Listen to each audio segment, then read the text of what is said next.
Sony officially reveals PS5 Pro during PlayStation 5 technical presentation. The mid-gen starts now. This is from Wesley Yinpool over at IGN. Of course, we talked about this last week. We recorded on Mondays. The presentation was on Tuesday. The episode is released on Tuesday. The episode was released like literally hours before the presentation. We kind of predicted the price point on that episode as well. But now we have confirmation. So, Sony has finally announced the worst kept secret in video games, the PlayStation 5 Pro. It costs $700, doesn't come with a disc drive or what do they call it? A kickstand or a stand. Yeah. And launches this November. PS5 lead architect Mark Cerny confirmed the mid-gen refresh during a PS5 technical presentation in which he said the new console lets Sony give the players the high frame rates they prefer. The GPU is much larger, ray tracing is improved, and there's custom hardware for machine learning, PlayStation Spectral Super Resolution, PSSR. Design-wise, the PlayStation 5 Pro lines up with the leaked information and images that recently hit the internet. It looks a lot like a PS5 Slim, but with stripes along either side. Check out how the PS5 Pro looks in the slideshow of images, yada, yada, yada. In a post on the PlayStation blog, Hideki Nishino, Nishino, yeah. CEO of Sony Interactive Entertainment Platform Business Group, outlined the PS5 Pro's performance features. I'm going to go through this. I don't understand a lot of this talk. So, for you tech heads out there. Yeah, this is for y'all. Upgraded GPU. With PS5 Pro, we are upgrading to a GPU that has 67% more compute units than the current PS5 console and 28% faster memory. Excuse me. Oh. Overall, this enables up to 45% faster rendering for gameplay, making the experience much smoother. Advanced ray tracing. We've added even more powerful ray tracing that provides more dynamic reflection and refraction of light. This allows the rays to be cast as at double and at times triple the speeds of the current PS5 console. AI-driven upscaling. We're also introducing PlayStation Spectral Super Resolution, PSSR, an AI-driven upscaling that uses a machine learning based technology to provide super sharp image clarity by adding an extraordinary amount of detail. Sony also confirmed the PS5 Pro price at $699.99 USD. And then there's a bunch of other denominations and costs on there. It's more expensive in other countries, Connor. Mm-hmm. With a release date of November 7th, 2024. It includes a 2 terabyte SSD, a DualSense wireless controller, so the normal DualSense controller, and a copy of Astro's Playroom pre-installed. The vertical stand is sold separately. Astro's Playroom, a PS5. That's the same thing that is on every PlayStation 5. Yeah, that when you first boot up. It just seems weird that they'd be like, we're doing it again here for your Pro console. Can you throw in like a more substantial game as well as that? It should probably just be Astrobot, right? Like, right, that too. I don't know. Okay, so this is pretty much exactly what we thought it was going to be, right?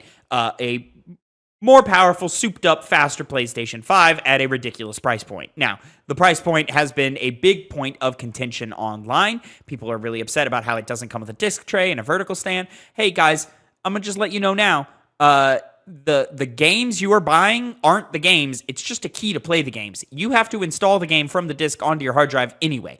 It's how it's kind of always, or it's kind of how it's always been throughout the PlayStation 5 generation, and like the last half of the PS4 generation was that way as well.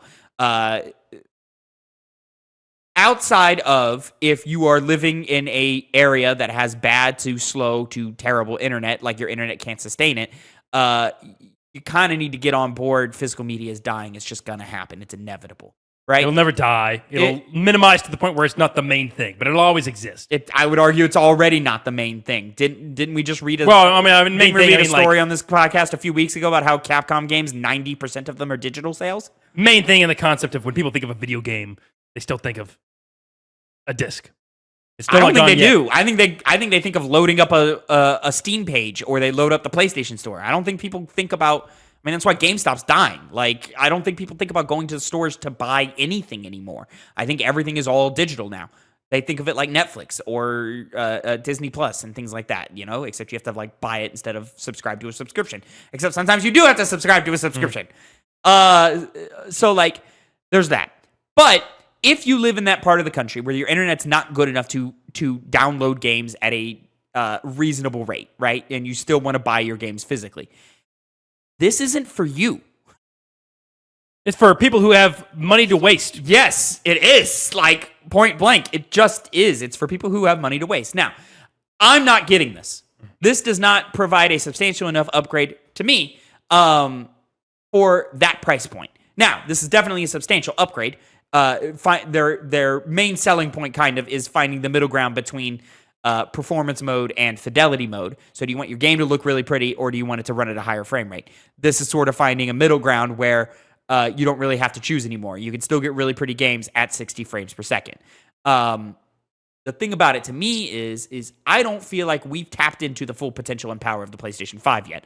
I think that's due to the game dev cycles taking too long, and they have not been developing that many games for only the PlayStation 5. I mean, we recently had news break of the PS6 kind of starting to come into play now. Yeah. Sony has put in an order for AMD 6 or something like that. But for PlayStation 6 consoles, their focus is going to be on backwards compatibility. That's the only news there, is that, hey, guess what? We're still doing the backwards compatibility thing, which they should do. I don't think we'll ever get another generation of consoles where we don't do backwards compatibility. Yeah, it's kind of an old style of how you do things. Connor, you watched the presentation as well, I assume, yes? No. Why because I watched everything that had to do with its specs. That's all that matters. None of those things. Yeah. None of those. All that stuff that's for like, it's a 9-minute sequence. So I was like, I can read every single detail of this that's relevant on a page. You know, they could have easily, if it wasn't PlayStation, the big guy, they would have, like, most companies for something like this have been like, hey, we're releasing a new product. Here's this, so little paper. Connor, the price point has been the big deal about it. Yeah. Do you have any interest in a PlayStation 5 Pro? No. I barely have interest in it. I question why we would need a PS6 at all, seeing as how technology is kind of like. Well, we're only halfway through the generation, Connor, so yeah. But there haven't been many, big leaps in this generation at all. It's just been kind of like.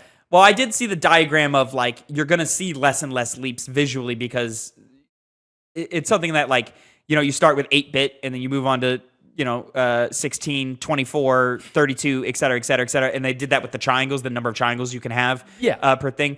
We hit the point where even if you double the amount of triangles, you can't see the difference anymore because the eye just is not that perceptive. Yeah, I can imagine. Yeah. But then it depends on what type of screen are you using, monitor, that type of thing, refresh rates and all that. And that's exactly the thing, because with that in mind, you now have them doing the PS5 Pro, and then you have them doing the PS6. So is their old model of, doing their, big new console, their halfway console, and then their next big leap forward with their next console? It doesn't seem like that. I don't think there's I don't think there's big leaps forward anymore. I don't think there's no point in putting a number on it anymore. It's just the new thing, right? Game consoles are cell phones now. It's just now we use instead of getting one every year, you get one every 3 years. Yeah. And then they just put the word Pro at the end of it, and then they're going to hit you again with another upgrade in 3 years. Now, do I believe the PlayStation 6 is going to be $700 minimum, like a lot of the extremist, like, world is ending views have been? No, I don't think. I think the PlayStation 6 will be probably $500, like the PlayStation 5. I do not expect the overall price in these things to go up. But I'm not saying it's not possible. It's certainly possible. Sony's going to look at the sales of this thing. I think obviously they've got the message of, like, hey, nobody really wants this, or a lot of people are upset about this price. But I think they understood that a lot of people aren't going to buy this day one because a lot of them are just going to buy the normal model anyway if they don't already have one, right? Yeah. This is a niche item for a niche audience. This is for people who want who still want the convenience of a video game console, but they want as high end as they can get it, right? Mm-hmm. So. And they want it attached to their living room TV, not their computer desk, right? Mm-hmm. That's who these people. That's what this is for. It's to satisfy that crowd. And if you look at the stats, and this is Digital Foundry people who know who they're talking about, is what I'm about to say. If you look at the stats, not the most outrageous price point for the statistics that you're getting out of this thing, for the power that you're getting out of this machine. I see a lot of conjecture of, like, well, at this rate, just buy a PC. Sure, but to get that level of power, the GPU alone is going to cost you about $500. That's not including the rest of the PC that you have to buy. In all truth, to get that level of power, that you're getting with the PlayStation 5 Pro, you're probably gonna have to pay double the price than the PlayStation 5 Pro, right? To get that level of power if you want that. Yeah. And if you want that, you probably already have that. If you don't, just get this. Like, I get it. It's not for everybody, but if you want it, get it. If you don't, then get the fucking normal one. Stop bitching. Nobody's making you buy it. But $700 is an outrageous amount to ask for a console. And to that point, like, it's more the, you would say that there's not going to be any major leap forwards with consoles, and the PS6 would be around 605. It would be 500. I just don't think that's reasonable for two reasons. Corporate greed. It's been very clear that they just want to raise as much prices as they can. But also, if the whole bit about there being a PS6 being more upgraded than anything we have right now, why would that cost less than the PS5 Pro, which you would think kind of instinctually would be less advanced? Because everything's going to work off of the base model, not the last model. You understand? Yeah. So the PS6 is a major upgrade in comparison to the PlayStation 5. It's not a major upgrade in comparison to the PlayStation 5 Pro. The PlayStation 5 Pro is punching above its weight class right now. The PlayStation 6 will be punching at its weight class. It won't be punching down. It'll be punching at its weight class. Switch 2 is going to be punching down, right? It is a underpowered machine. It just will be, right? That's how Nintendo works. PlayStation says this is the general median of power that game developers are going to take advantage of right now, and we're going to capitalize on that. PlayStation 5 Pro is equivalent to PCs that punch up. They punch up. They shoot higher. That's why they're more expensive, is because they're doing more than what the current model of technology calls for. That's just kind of how it works. Yeah, I'm sorry. The PlayStation, there is no... I shouldn't say that. There is a world where this happens. But if I were a betting man, I would say the PlayStation 6 is not $700. We betting? I'll bet that right now. No, my bet we're in the white. I'll shake that hand right now. My bet wouldn't be for $700.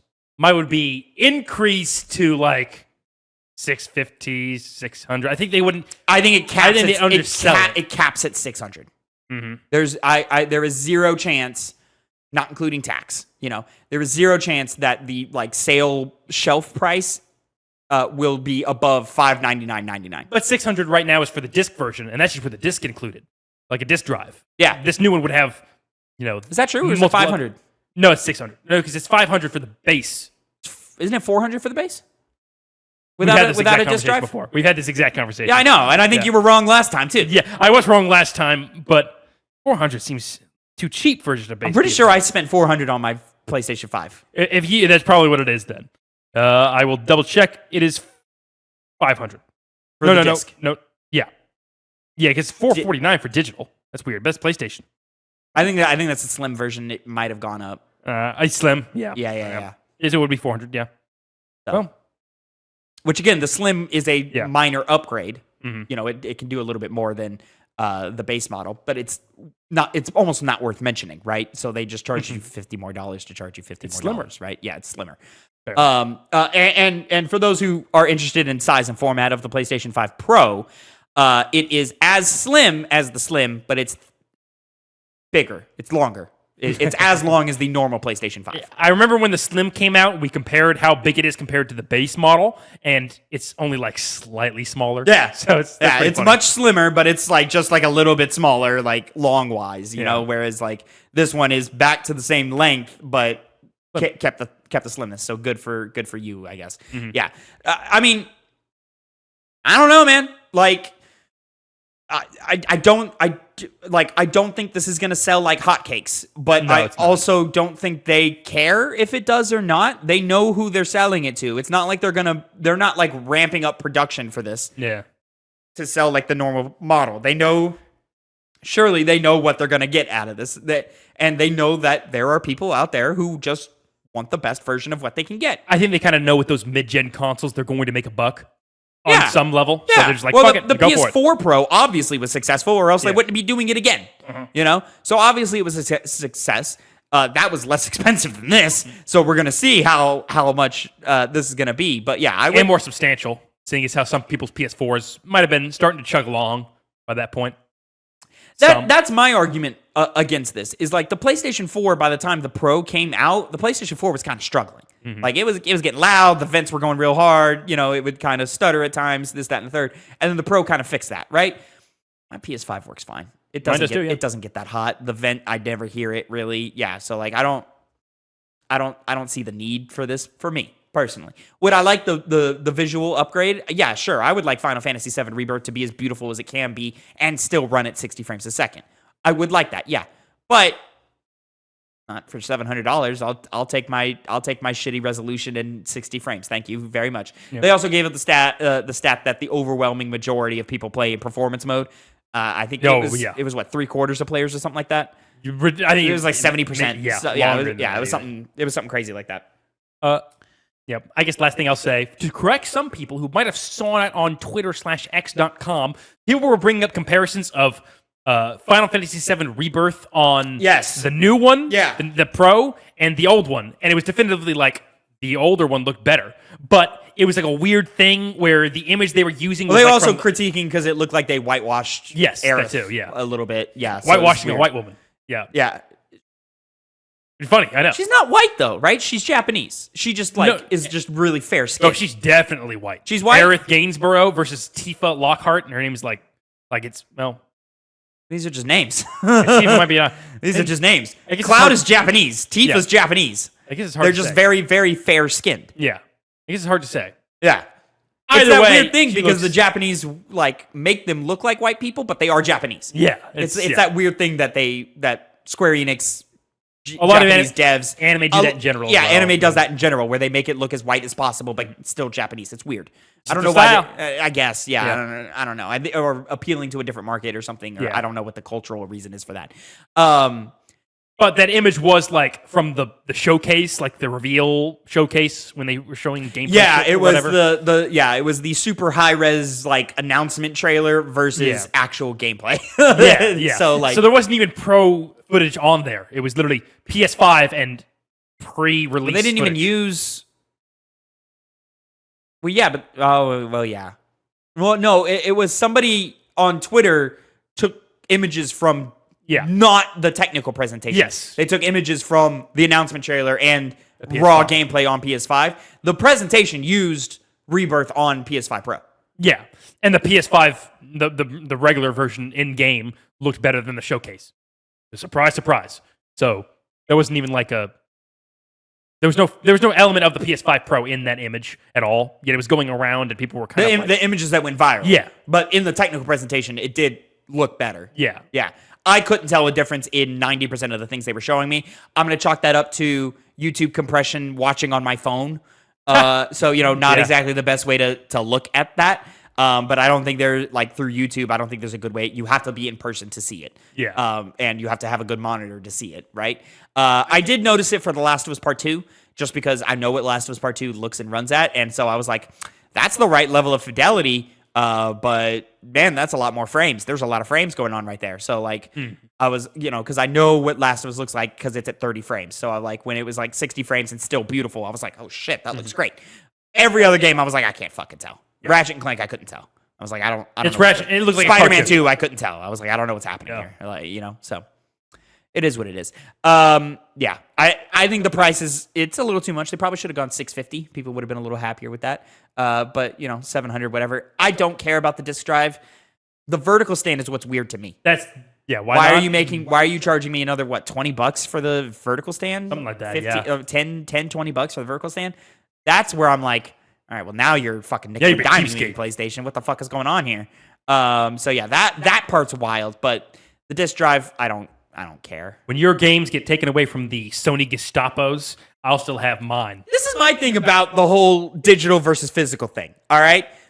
Your game library will not suddenly disappear.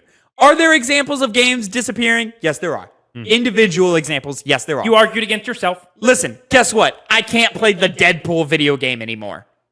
Oh no! Oh, look at this elitist prick. Oh no! This guy talks play Deadpool about anymore? Game preservation, and look at him now. Listen, you should absolutely listen. The game preservation angle, absolutely. I believe in that 100%. There should be a way that we should be able to play and buy all video games, right? On modern hardware, not having to buy old shit, right? On modern hardware, I should be able to play and buy anything. like my game library isn't that at risk. Like I'm not suddenly gonna lose the rights to God of War Ragnarok and be able to no longer play God of War Ragnarok. Are they willing to take it away? Yeah. Or like are they able to? Yeah, they are, but they're not going to. PT, where are you? Come back, please. Hopefully he kept it installed. Well, Tavin, I hope for your sake they do get rid of your game library. This is that plays into my example. Listen, PT was a great experience, and it's a really cool little demo of what a horror game could be. But like, nobody's reaching for PT anymore. Like nobody cares. It's PT. Sometimes games can be a small interactive experience. No longer. Sometimes they can. Yes, sir. Other people see we were able to enjoy it, so other people can't. They're blocked off. They are punished by I think they'd be better off playing Resident Evil 7 Biohazard, which isn't going anywhere. That was good in terms of like presentation. Biohazard? Potential, yeah. It's pretty good. Potential for PT. Once you get inside the house, it's pretty good. The PT potential was so much greater. I Was think it? I would have go with that. Yes, it was, because it had interesting storytelling mechanics, an Did it? interesting narrative. It's a Silent Hill game. What was the narrative of PT? It's a Silent Hill game made by Hideo Kojima. Yeah, that was it. That was the narrative. That would have been. That's already setting up a Guess narrative. what? We didn't get that game. That's the point. That's why we didn't get it. So we had to be stuck with the thing that doesn't have narrative. It wasn't because the game was digital. It's because Konami's a bunch of fucks. I'm just saying. If they had like a little, hey guys, you have a little special disc edition, we wouldn't be having this conversation. Here's my other thing, Connor. Moving on and moving the subject forward. All right, is how many more generations are we actually getting hardware? That's the real question. Because eventually all of this is going to be digital. I jump over to what website is this? WindowsCentral.com by Jez Corden. As Sony reveals the PlayStation 5 Pro, Xbox is quietly building a cloud gaming dominance that could see it lead a $40 billion industry in just 10 years. This is my point. And this is, I think, the best thing Microsoft has going for it right now, is they are building a foundation of cloud streaming digital services. Now, how you get it right now is through a $20 a month subscription service through Xbox Game Pass Ultimate, which is not a great model. That's a lot for just streaming games, you know what I'm saying? But we're getting there. I play games on my PlayStation Portal through Wi-Fi. It's not 1-to-1, but it's pretty damn close, you know? And we are slowly building to a point to where these hardware devices just are not necessary anymore. And once that happens, then it's all about the internet speeds.